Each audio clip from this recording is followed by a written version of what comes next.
Madagascar, irmãos, é uma ilha com 18 etnias, 18 povos etno-linguísticos, com diferenças em línguas, diferença em dialeto, diferença em cultura, que possui uma vivência absolutamente diferente. Desses 18 grupos, 16 ainda não foram alcançados pelo Evangelho. E o grupo que nós trabalhamos é um grupo que ainda é considerado não alcançado pelo Evangelho, porque não tem nenhuma igreja estabelecida no meio desse povo, com menos de 1% de cristãos. Dá para rodar o vídeo? Pode soltar aí, por favor?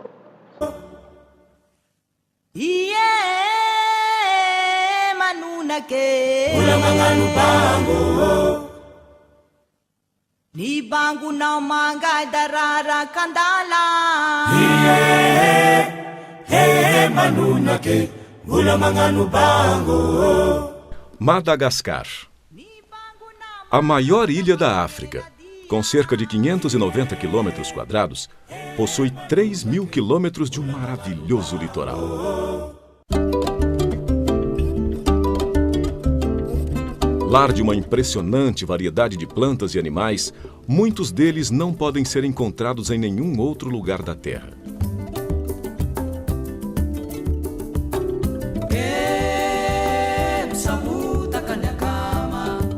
A população aproximada é de 22 milhões de pessoas. Possui 18 grupos étnicos com diferenças em dialetos e cultura. É um dos 10 países mais pobres do mundo.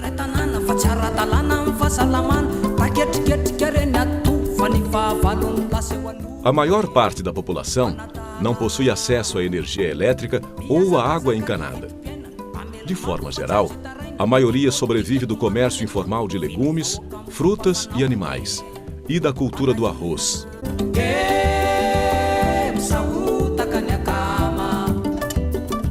O idioma oficial é o Malagasy, uma língua de origem afro-asiática que ao longo do tempo sofreu influências do árabe, do inglês e do francês. A segunda língua falada no país é o francês, pois foi colônia francesa até 1960, quando se tornou independente.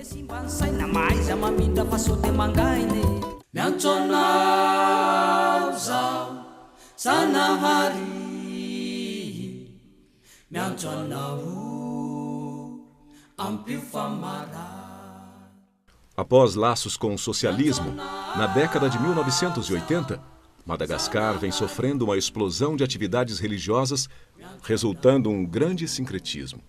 Desde então, muçulmanos e missionários cristãos têm desenvolvido ações para chegar às áreas ainda não alcançadas.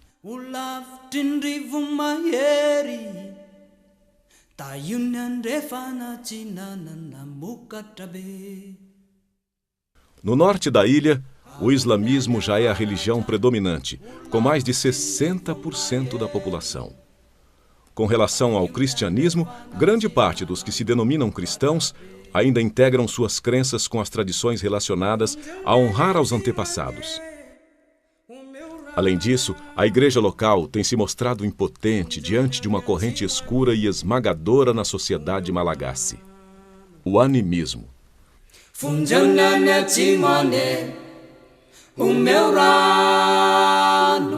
A adoração aos ancestrais é uma prática muito comum por toda a ilha. Eles acreditam que os mortos nunca partiram de verdade. Para eles, os espíritos podem incorporar objetos inanimados, como árvores, rochas e lagos. Os lugares considerados sagrados podem ser facilmente encontrados. E ali, as pessoas fazem promessas e oferendas aos mortos.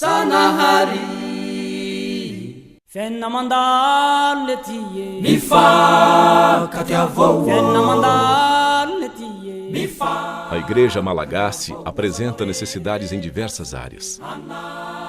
Muitos pastores e líderes clamam por preparo, pois grande parte deles não é alfabetizada e a maioria nunca teve a oportunidade de frequentar um seminário ou qualquer outro tipo de capacitação teológica.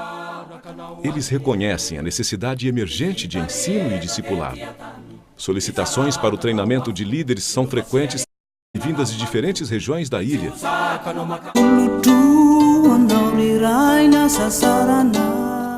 O trabalho desenvolvido tem duas prioridades: equipar a igreja local e alcançar os não alcançados. Dos 18 povos da ilha, 16 ainda não foram alcançados pelo Evangelho. Não possuem nenhuma igreja e nem mesmo a Bíblia em sua própria língua.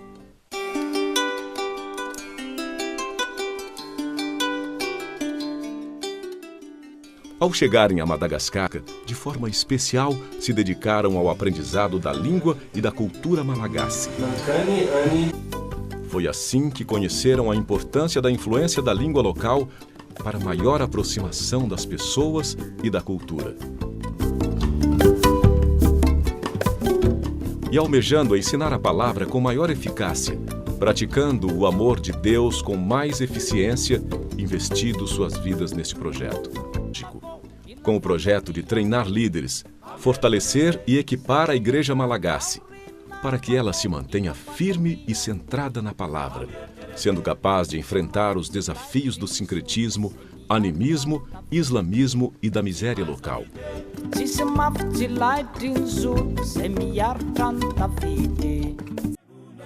Sim, os desafios são grandes, mas por meio daquele que os chamou, unidos com a igreja brasileira, creem que poderão ser usados para verdadeiramente abençoar este país e fazer discípulos que venham a impactar toda a nação.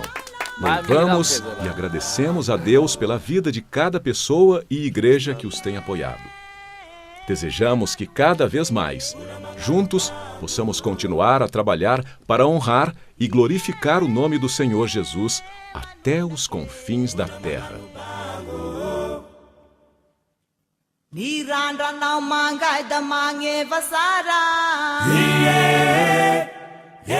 Amém, irmãos? Quem quer ir? Ninguém quer levantar. Mas os irmãos já têm ido conosco através da oração. Muito obrigado pela parceria dessa igreja, pelo amor de vocês, pela obra do Senhor, pelo cuidado dos irmãos conosco. Obrigado pelos e-mails, pelo recadinho que fez e por tudo aquilo que os irmãos já têm feito por nós. Que Deus os abençoe cada vez mais. Tem alguns slides, algumas fotos que nós vamos mostrar, para os irmãos se situarem mais ou menos onde nós moramos. Então, se um dia você chegar para o pastor Sérgio e falar assim: pastor, eu quero lá visitar o Fernando, com o tempo em missões, e eu tenho 30 dias de férias para mim ir lá falar de Jesus, eu falo para você: não vai, você não vai chegar. Você chega, mas quando você chega, você já tem que voltar. Então, vem compensar aí. Mas se você quiser assim, dar um ano da sua vida, 6 meses, pode ir lá que a gente recebe muito bem. Mas nós demoramos, irmãos, 5 dias para chegar até onde nós moramos, saindo de Foz do Iguaçu. Então são 1 hora de voo até São Paulo, ficamos o dia inteiro no aeroporto, depois vamos para Joanesburgo, chegamos lá na África do Sul, o voo para Madagascar já saiu. Então você dorme lá no aeroporto. Aí você pega o voo no outro dia de manhã, às 8 da manhã, chega às 4 da tarde. Dorme lá, porque não tem como descer à noite, é muito perigoso, tem estrada. Aí são 3 dias de carro para chegar na nossa vila. Essa é uma casa típica do povo Para, não tem água encanada, nem luz elétrica, nem no vídeo foi mostrado. É casa de barro, com um telhado de palha, e aqueles que têm um pouquinho mais de condição, vão só colocar um telhado de zinco. Agora você imagina um telhado de zinco no calor de 46 graus. Você vira um ovo frito dentro da casa.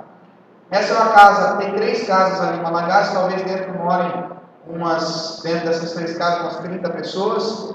As crianças dormem em qualquer lugar, prioridade é sempre um homem. Pode passar. Então, ali é onde nós moramos, obrigado. Ali a ilha de Madagascar é um país do continente africano, e nós moramos naquele quadradinho vermelho ali, os irmãos estão vendo? A capital lá em cima, Antananarivo, onde tem aquela estrela, e embaixo ali, mais ou menos naquele quadrado, porque a nossa vila não aparece no mapa, mais ou menos ali é onde a gente vive e desenvolve o ministério. Pode passar. Nossas estradas, os últimos 148 quilômetros nós fazemos em 10 horas. Se você for bom, tem volante. Se você não souber passar rio, você pode ficar lá uns 2 dias esperando alguém passar para te recuperar de lá. Então, quando chove, irmãos, as chuvas chovem, para ter o período de dezembro a fevereiro, que chove mesmo. Então, os rios sobem e nós ficamos ilhados na ilha. Nós não conseguimos sair da vila, porque os rios sobem, não tem ponte. E a única ponte que tinha agora, essa semana eu conversei com o pessoal lá em Madagascar, o rio levou a ponte e não tem nem como voltar. Então, quando a gente voltar, agora as águas já baixaram e aí a gente consegue passar. Então, essas são as estradas. Os irmãos podem ver ali, cheio de posto de Ipiranga, cheio de McDonald's, cheio de, né, para você se alimentar também. Nós fazemos compra a cada 4 ou 6 meses, quando vamos para a capital para comprar comida. Quem já fez compra a cada 6 meses? Pegue a mão. E quem já esteve assim na sua casa, com a maior cara de pau, e a sua esposa fez uma comida boa, arroz, feijão, ovo frito, carne, ou o seu marido fez aquele macarrão de panela delicioso, unidos venceremos. E aí ele fez com todo carinho para você, e você olhou aquela comida boa e falou assim: tem que comer uma coisa diferente. É que é sua mão. Todo mundo já fez. Nós também já fizemos isso, missionário também tem essas coisas. Chegamos lá e a gente, vamos comprar umas coisas diferentes para a gente chegar lá embaixo na vila e sentir saudade do Brasil. Nós podemos comer alguma coisa que é diferente. Chegamos lá, o dia triste chegou, irmão. O missionário também fica triste, que nem Jeremias. O missionário também fica abateado. E nós estávamos lá tristes de amor. Pega uma das coisas que nós boas lá que a gente comprou na capital. Mas boa que eu digo é assim, irmão, uma bolacha, um bom chocolate, uma azeitona, da casa de pacotinho, tudo baratinho que a gente achou, e levou para ficar lá na vida. Aí chegou o dia, eu fui lá na caixinha que eu tinha guardado em cima do guarda-roupa, e peguei a caixa para comer uma coisa gostosa no dia da depressão, e quando eu peguei, o rato comeu tudo. Comeu azeitona, irmãos. Você viu um rato que come azeitona? Pelo menos aí nós estamos com um rato recheado pro Natal.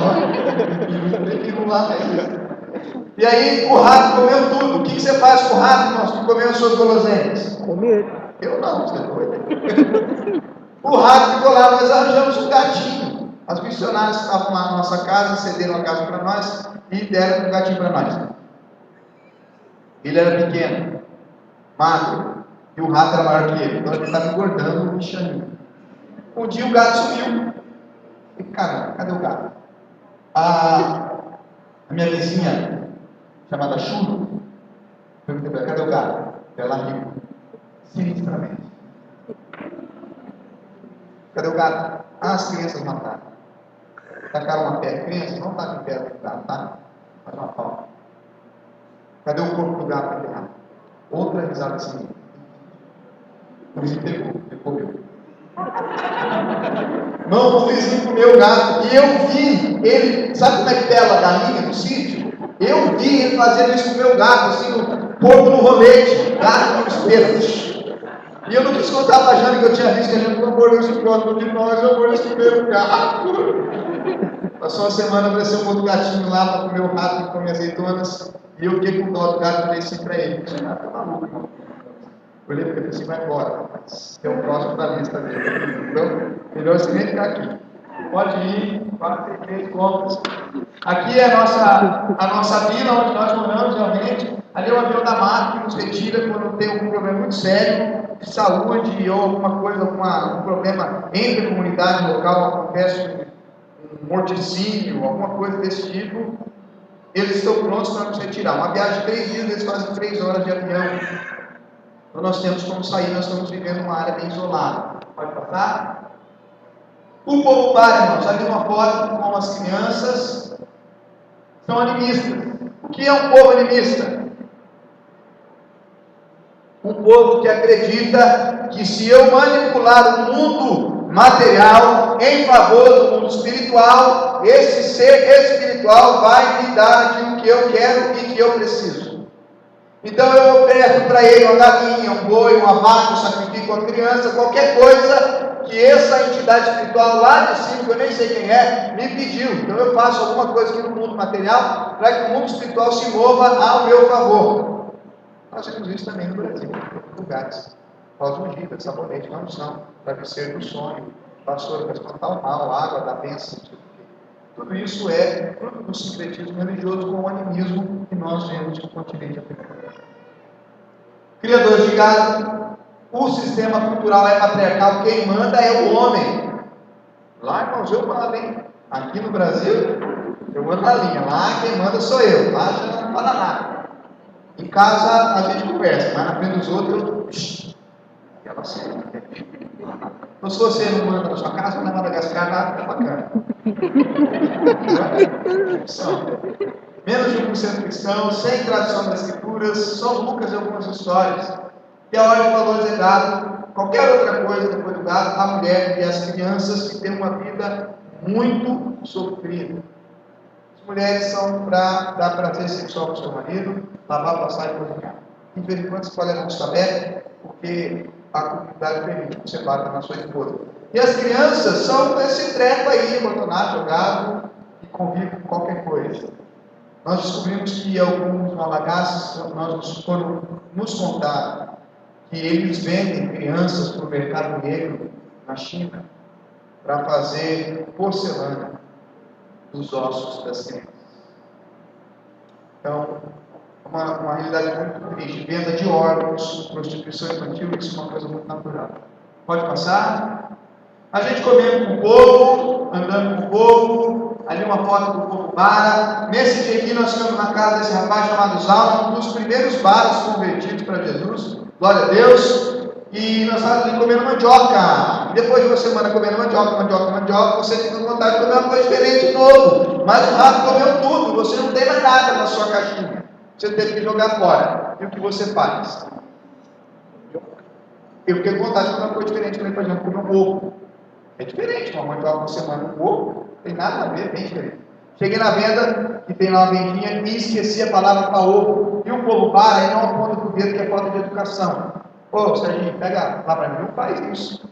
Né? Ele usa o bico. Mas aí, deixa eu ver. Ai, que graça. Nós voltamos no aeroporto de São Paulo, e a Jana olhou assim um voo, estava na hora de pegar o voo, Jana. Ó, amor, o voo ali, eu falei, amor, está no Brasil, pode apontar, agora tira esse bico aí.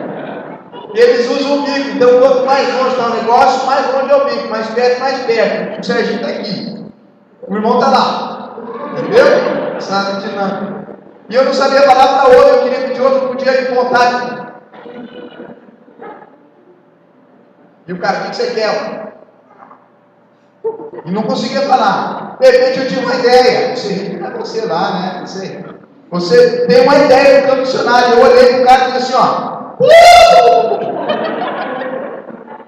6 ovos na minha cesta. Se vira nos 30, eu ganhava no Faustão essa. Pegar para comer ovo. Você vai no mercado e compra. Mas tá bom, pode passar.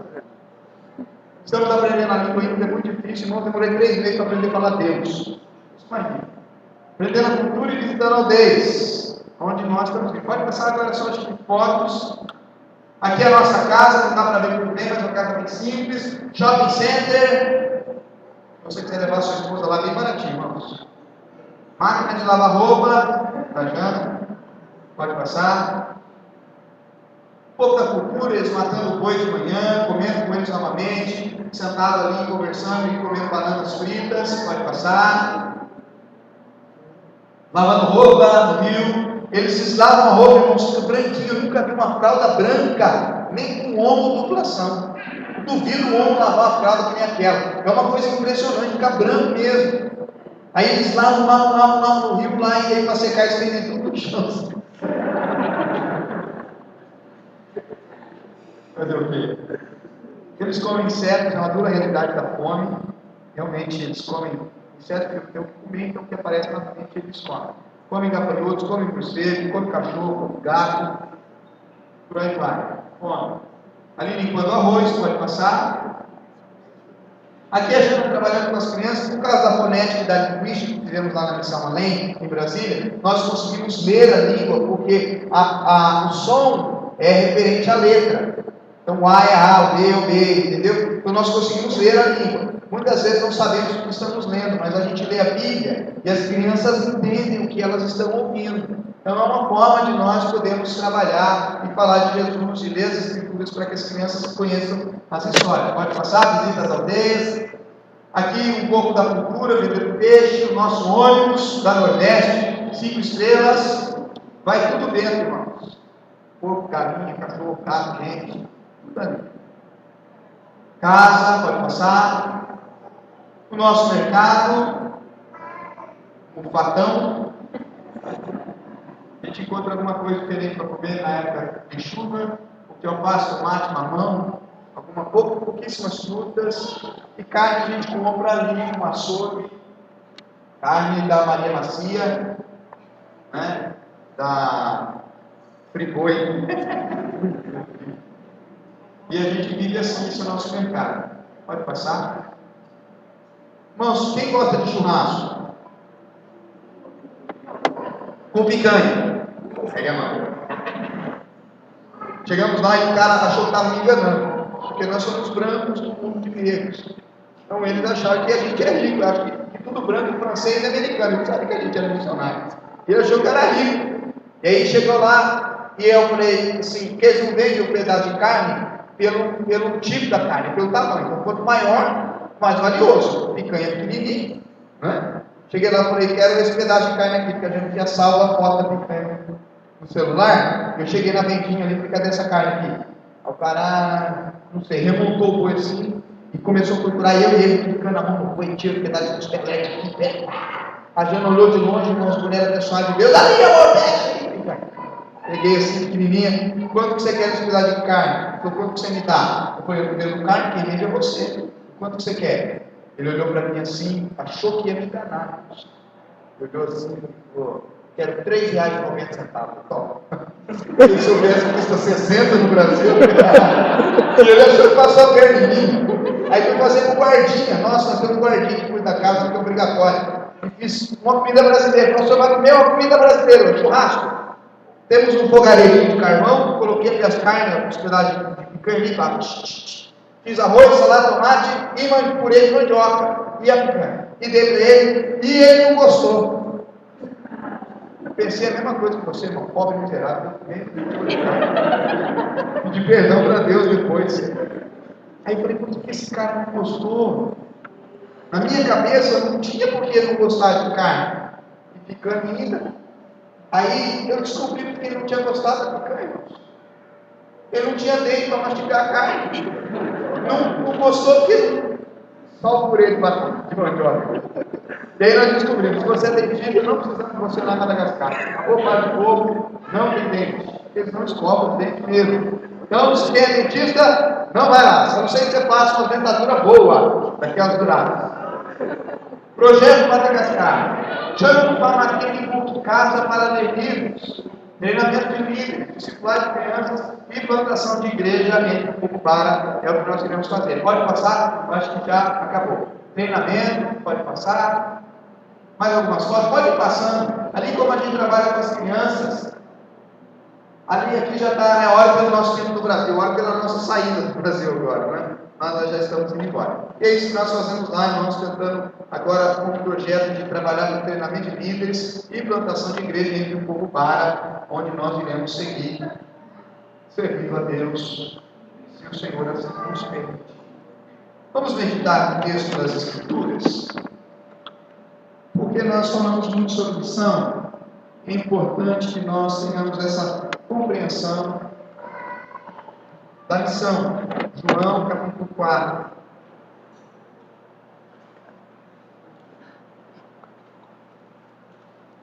Evangelho de João 4, do 31 ao 38.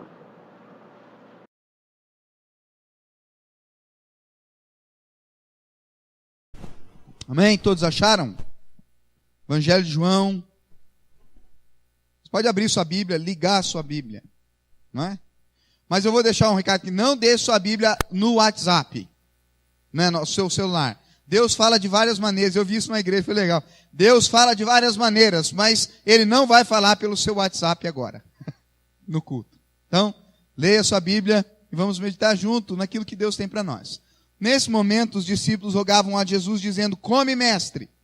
Mas ele disse, uma comida eu tenho para comer que vocês não conhecem. E diziam então os discípulos uns aos outros, porventura alguém ter-lhe-ia trazido o que comer? E disse Jesus, a minha comida consiste em fazer a vontade daquele que me enviou e realizar a sua obra. Não dizeis vós que ainda há 4 meses para a ceifa? Eu, porém, vos digo, erga os olhos e vede os campos, pois eles já branquejam para a ceifa. O ceifeiro recebe, desde já, recompensa em tesouro o seu fruto para a vida eterna. E desarte se alegram o semeador como o ceifeiro, pois, no caso, é verdadeiro ditado. Um é o semeador, o outro é o ceifeiro. Eu vos enviei para ceifar o que não semeastes. Outros trabalharam e vocês entraram no trabalho deles. Amém? Curve a sua cabeça, vamos orar.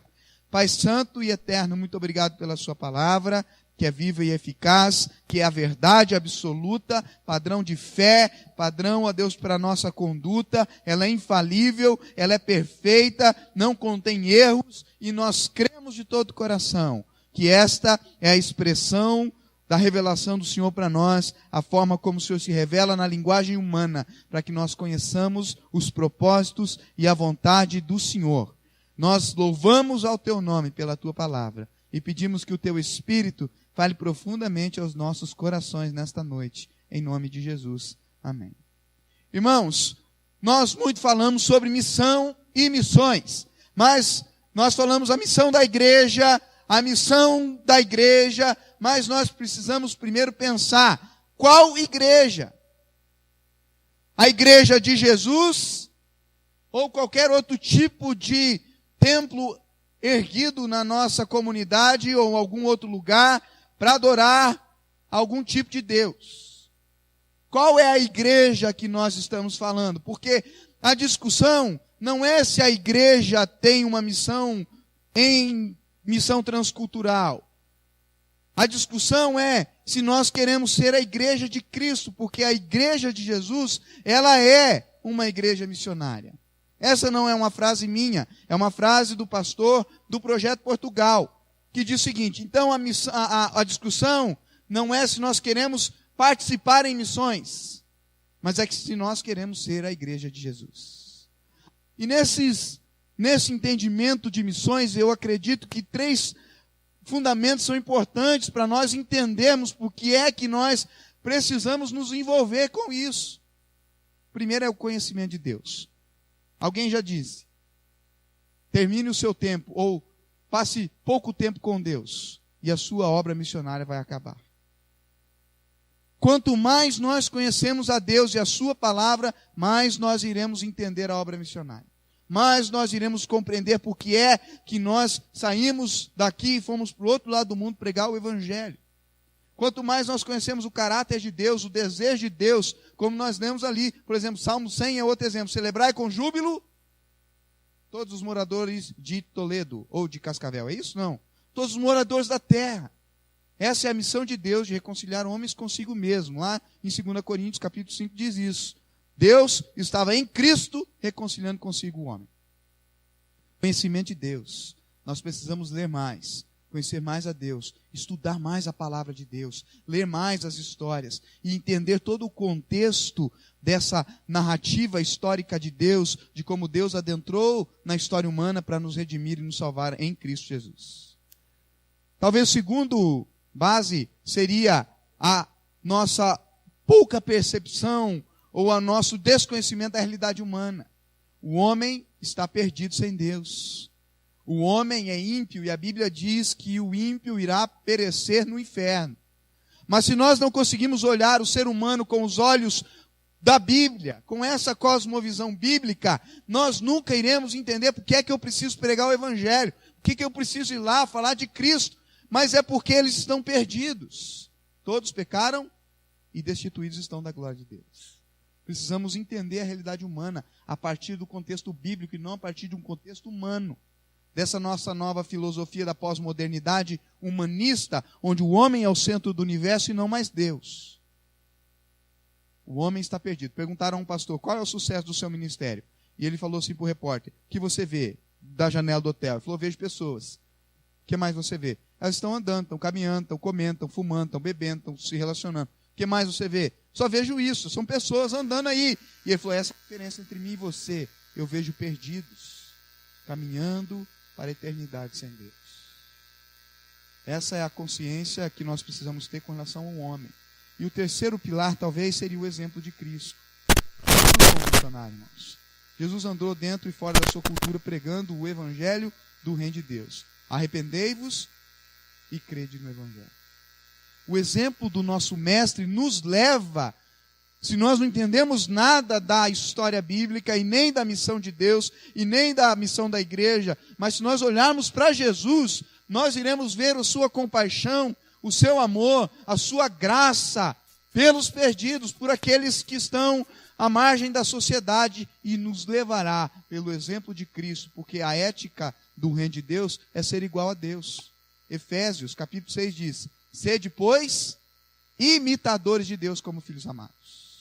Então é nisso que nós baseamos a obra missionária, nesse encontro com Deus, nesse desejo de Deus salvar pessoas, no exemplo de Cristo e na realidade da condição humana. Eu preguei numa igreja luterana e a irmã chegou para mim assim e disse com lágrimas nos olhos: Fernando, a minha vizinha morreu e eu nunca falei de Jesus para ela. E ela começou a chorar, porque ela sabe o destino da sua vizinha. Meus amados irmãos, nós, pelo exemplo de Cristo, precisamos fazer. E deixa eu desmistificar um negócio aqui. Não existe o missionário. Todos nós somos missionários aonde Deus nos plantou. Ah, Fernando, você é melhor. Não somos melhores que ninguém, não temos mais fé que ninguém, não temos mais coragem que ninguém. Nós somos chamados para uma missão transcultural, mas cada um de nós é um missionário aonde Deus nos pôs, porque a Bíblia nos diz que nós somos embaixadores de Cristo. Então se considere um missionário também. Se considere um servo de Jesus para proclamar as verdades do reino. No texto que lemos, Jesus está indo da Galileia para a Judéia. E ele está cansado da viagem, nós conhecemos a história. Jesus senta no poço, numa cidade de samaritanos. E isso foi horrível. Porque nenhum bom judeu iria adentrar numa cidade samaritana, porque eles tinham um ódio profundo pelos samaritanos. Quem lembra de João Batista? João, o apóstolo do amor. Jesus vai e prega na cidade de samaritanos, e aí João diz assim: Senhor, o Senhor quer que nós fiquemos aqui e amemos esse povo e evangelizemos eles? Não. Lucas capítulo 10. Senhor, o Senhor quer que nós mandemos fogo do céu para consumir esses pecadores? Esse era o amor que o judeu tinha para um samaritano. E aí Jesus entra e adentra na cidade dos samaritanos, uma cidade chamada Sicar, senta no poço, e os discípulos vão para a cidade comprar comida, e estão ali sentados, Jesus sozinho, pensando na vida, e de repente vem uma mulher samaritana subindo para buscar água. Jesus diz assim para ela: viu, por favor, eu gostaria de um copo d'água, porque Jesus pede água para essa mulher. E ela, num espanto terrível, diz assim: como você, sendo judeu, pede beber a mim, que sou mulher samaritana? Como é que é isso? Que história é essa? Você não podia estar conversando comigo. Eu sou samaritana, sou mulher, você é um judeu. Por que você pede de beber a mim? E Jesus tem uma conversa muito interessante com ela. Os grupos de louvores adoram esse texto, quando fala assim, eles perguntam: onde que nós vamos adorar? No templo ou no monte? Vocês falam que é lá, nós falamos que é aqui. Aí Jesus diz aquela frase emblemática de ministério de louvor: importa que os verdadeiros adoradores adorem o Pai em espírito e em verdade. Jesus tem um diálogo maravilhoso com essa mulher. Fala: você não tem marido, esse sim que você teve não é teu marido, não. Vai lá e chama teu marido. E a mulher diz: veja que você é um profeta. Olha, Senhor, nós também esperamos aquele que virá para restaurar todas as coisas. Capítulo 4, verso 16 para lá. Nós também aguardamos a esperança de Israel, o Messias. Nós esperamos ele. E Jesus, irmão, se revela para essa mulher de uma forma tal que nem para os seus discípulos ele tinha se revelado. Ele diz assim: sou eu que falo com você. Eu sou esse que vocês esperam. Eu sou esse que vocês aguardam. Eu sou o Messias. E nesse momento vem vindo os crentes, discípulos de Jesus. E Jesus está conversando com a mulher sai correndo para a cidade para falar que tinha encontrado o Messias. Ela se torna a primeira missionária dos evangelhos. E vai correndo para a cidade e fala: encontrei aquele que os profetas e a lei disseram. Venham. E os homens daquela cidade vêm saindo. E nesse momento estão os discípulos ali que foram buscar comida sentados com Jesus. Mestre, e comem. Jesus diz: olha, eu tenho uma comida que vocês não conhecem. A minha comida consiste em fazer a vontade do meu Pai. Meus amados irmãos, a despeito do que ocorria, de todo esse mover de Deus naquele lugar, de toda essa gloriosa presença do Espírito Santo transformando e trazendo pessoas, atraindo pessoas a Cristo, os discípulos estavam tão preocupados com o fato de Jesus não comer que eles não conseguiam ver a realidade daquilo que estava acontecendo. Eles estavam tão presos com os olhos nas coisas temporais que não conseguiam o que estava acontecendo à luz da eternidade, da salvação e da restauração do ser humano. Kip Yohanan, que é um pastor indiano, diz o seguinte: até mesmo a fome de Jesus passou, visto a tão grande necessidade de salvação. Nesse texto é Jesus quem se compadece das pessoas e esquece até mesmo o lado físico por causa daqueles homens que estavam vindo ali. Uma coisa, irmãos, que nós nunca podemos esquecer é que Deus amou o mundo de tal maneira que deu seu Filho, para que todo aquele que nele crê não pereça, mas tenha a vida eterna. Amados irmãos, a missão e o maior objetivo da nossa vida deve ser glorificar a Deus e fazer a sua vontade de ser conhecido entre todas as etnós. É a palavra no Novo Testamento para povos, todas as etnias da terra. Essa deve ser a nossa maior ambição de vida.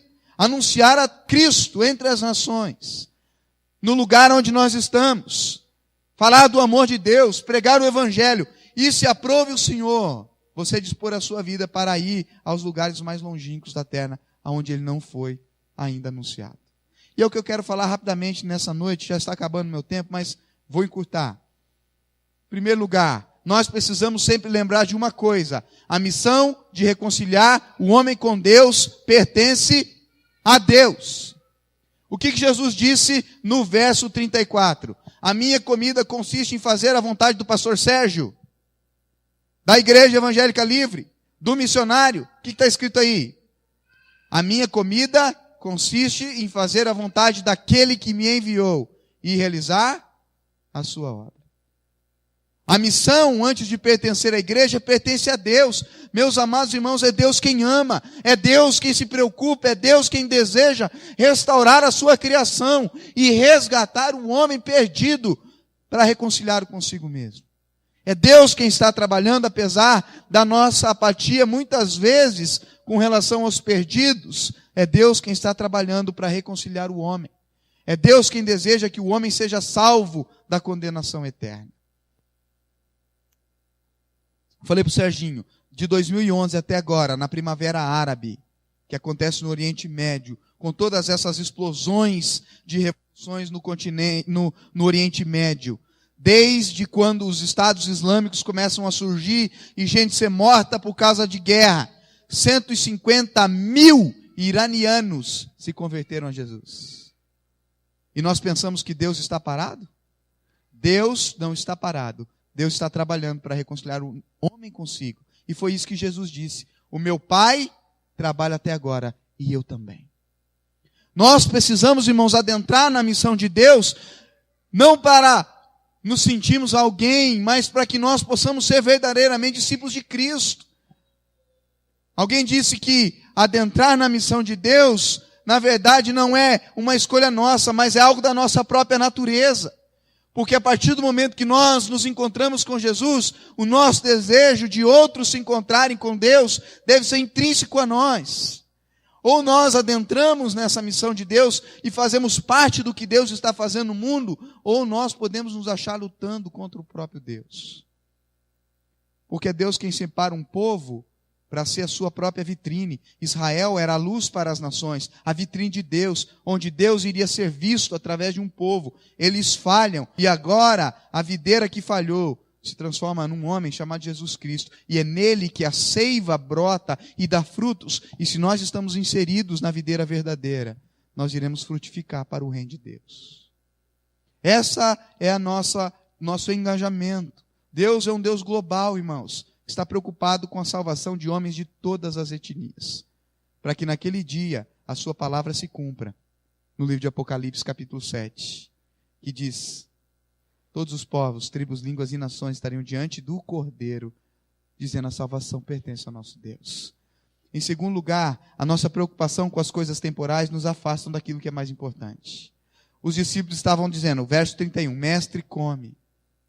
A despeito do que estava acontecendo no lugar, os discípulos estavam dizendo: Senhor, Não se preocupe com essa gente, depois o senhor prega o evangelho, depois o senhor fala de Jesus. Mestre, come, é mais importante a comida e nós estarmos aqui juntos do que esse povo samaritano. E Jesus diz para eles, ergam os vossos olhos e vejam os campos que estão brancos.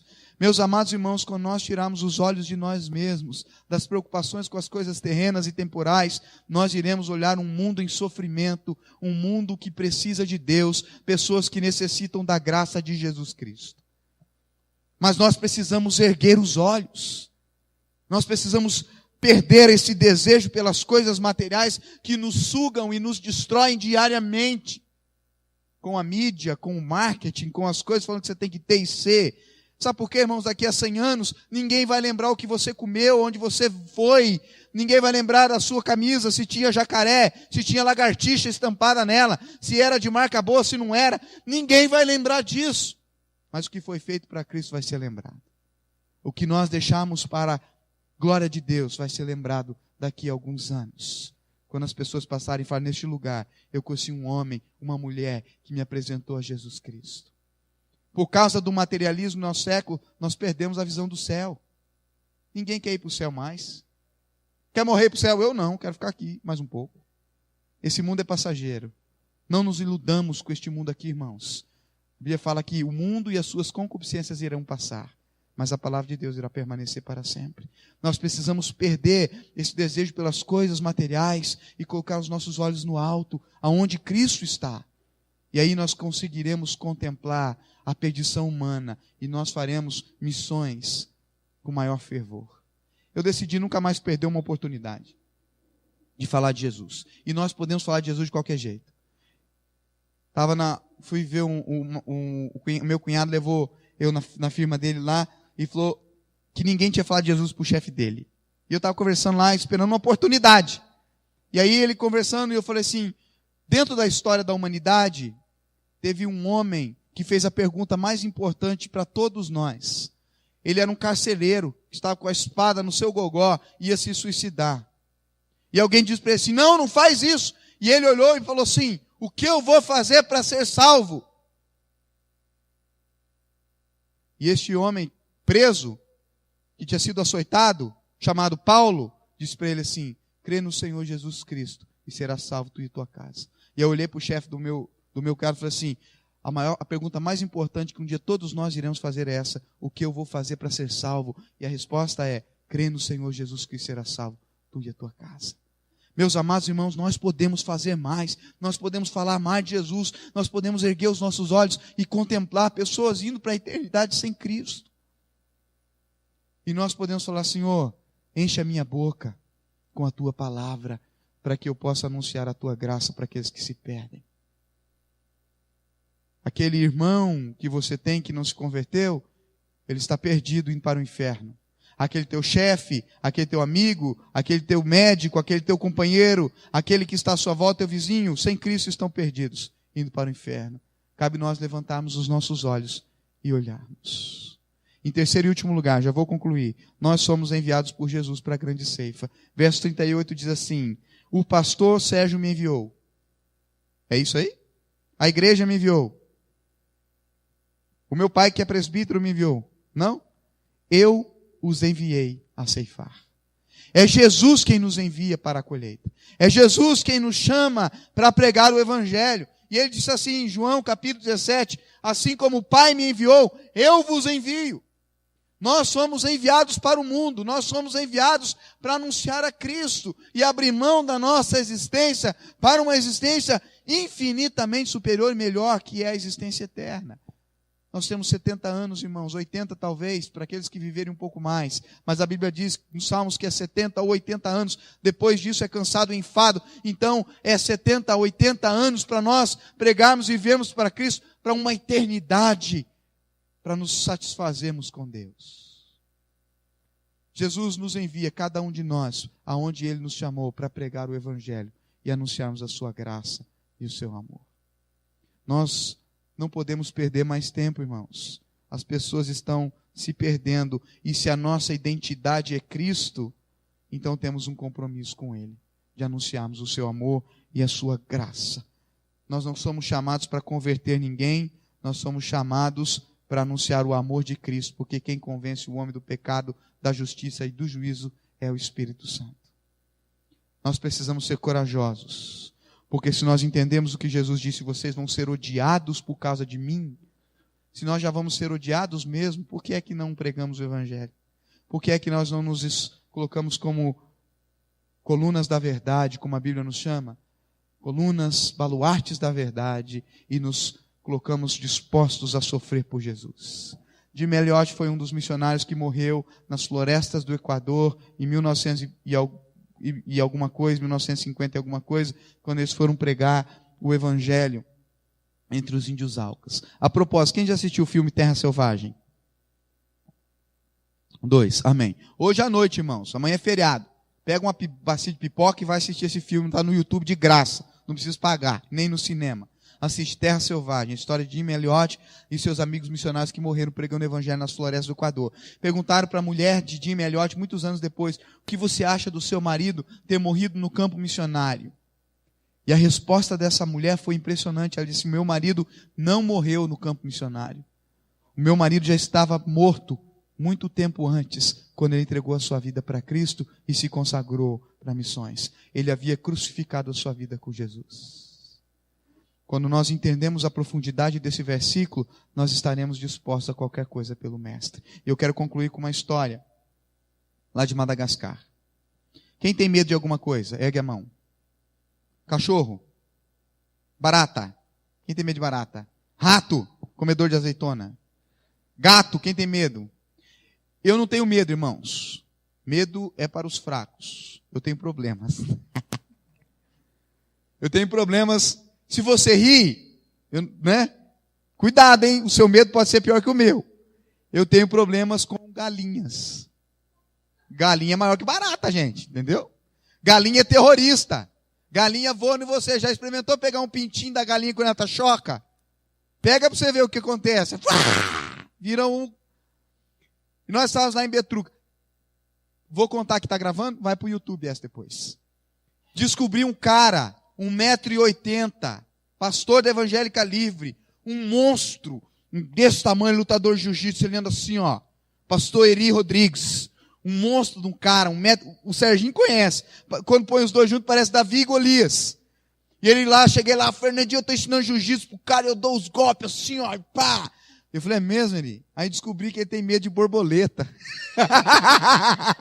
Você vê, né? Medo é medo.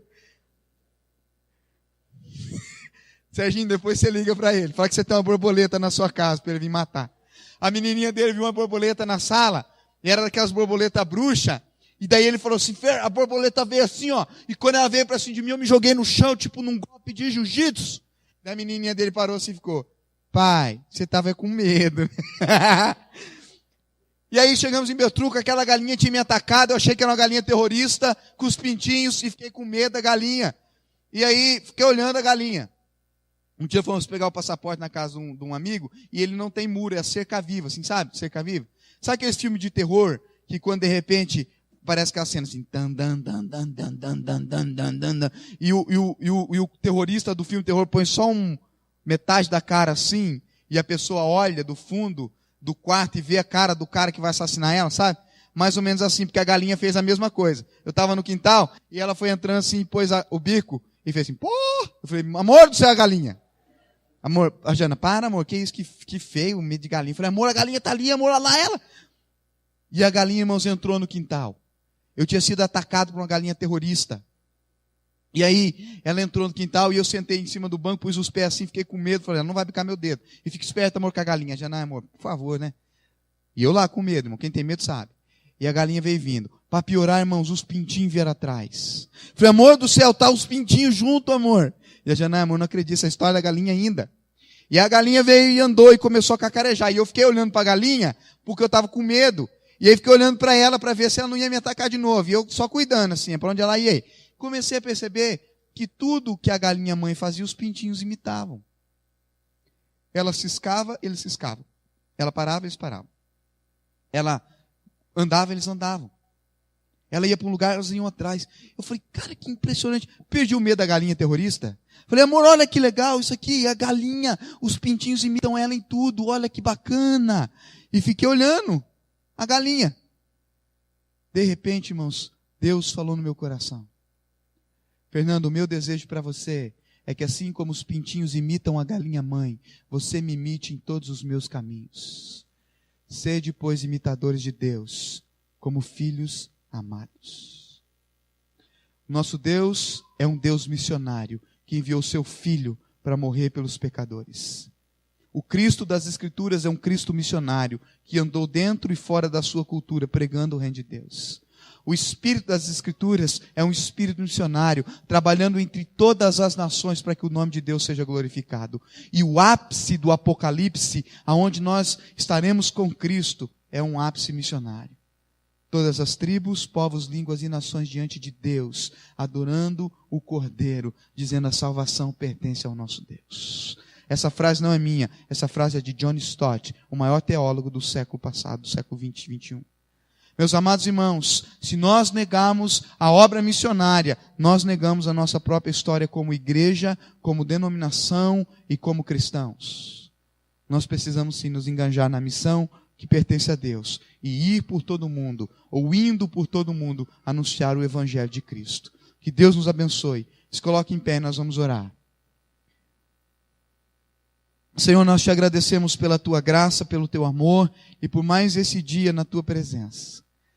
Pai, a tua palavra foi pregada e anunciada. Que o Senhor fale aos nossos corações, com profundidade, com clareza, com graça, ó Deus, e nos convença cada dia mais, nos envolvermos com essa que é a sua própria missão.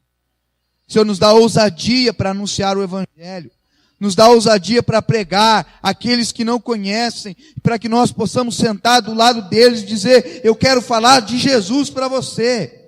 Ajuda-nos a sermos corajosos, intrépidos, ó Deus. E no poder da autoridade do nome de Cristo, irmos por Cascavel, pelo Paraná, pelo Brasil, e aprove ao Senhor enviar alguém para o mundo, para os povos não alcançados, como ó Deus disse, David Brenner, me envia para os lugares escuros desta terra, se isso for contribuir para o crescimento do seu reino. Meu Deus, abre os nossos corações e ajuda a nos desprender para que a tua obra seja feita, espiritualmente, temporalmente, financeiramente, para que nós possamos te dar toda a nossa vida, o nosso tempo, porque um coração cheio do Senhor não tem espaço para o mundo e para a carnalidade. Nós pedimos que o Senhor mude o nosso exterior e nos faça compreender a obra missionária e que nós possamos nos apaixonar pelo Senhor de tal forma a darmos a nossa vida para te servir totalmente, integralmente, e podemos desfrutar, Senhor, de ver pessoas se arrependendo e voltando-se para ti. Porque eu tenho certeza, Pai Santo, que naquele dia, quando nos levar e nós olharmos para trás de uma vida abnegada por amor a Ti, de uma vida comprometida com Teu, de uma vida que ousou pregar o Evangelho, nós iremos dizer, valeu a pena, Senhor. Nós te agradecemos pela oportunidade, nós te agradecemos pela salvação, no nome de Jesus. Amém.